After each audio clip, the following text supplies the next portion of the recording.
నమస్కారం, welcome to divine medicine channel. ప్రకృతి నియమాల ప్రకారం సూర్యుడు ఉదయిస్తాడు, అస్తమిస్తాడు. ఇది నిరంతరం జరిగే ప్రక్రియ. కానీ చరిత్రలో ఒక రోజు మాత్రం సూర్యుడు అస్తమించడం మర్చిపోయాడు.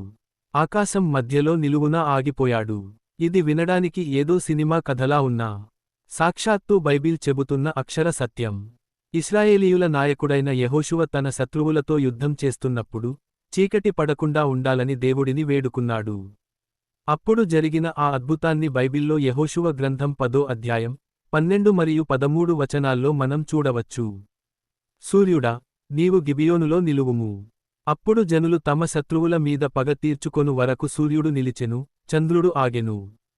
ఈ సంఘటన జరిగినప్పుడు సూర్యుడు దాదాపు ఒక రోజంతా అస్తమించకుండా ఆగిపోయాడు. చాలామంది ఇదంతా కేవలం ఒక కథ అనుకుంటారు. కానీ సైన్స్ ఏం చెబుతుందో తెలుసా? అంతరిక్ష పరిశోధకులు భూమి మరియు గ్రహాల గమనాన్ని వెనక్కి లెక్కగట్టినప్పుడు, చరిత్రలో ఒక పూర్తి రోజు అంటే దాదాపు 24 గంటల సమయం లెక్కలోకి రాకుండా మాయమైందని గుర్తించారు. దీనినే శాస్త్రవేత్తలు ద మిస్సింగ్ డే అని పిలుస్తారు.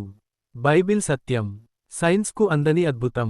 మరిన్ని ఆసక్తికరమైన విషయాల కోసం ఇప్పుడే మా డివైన్ మెడిసిన్ ఛానల్ని సబ్స్క్రైబ్ చేసుకోండి.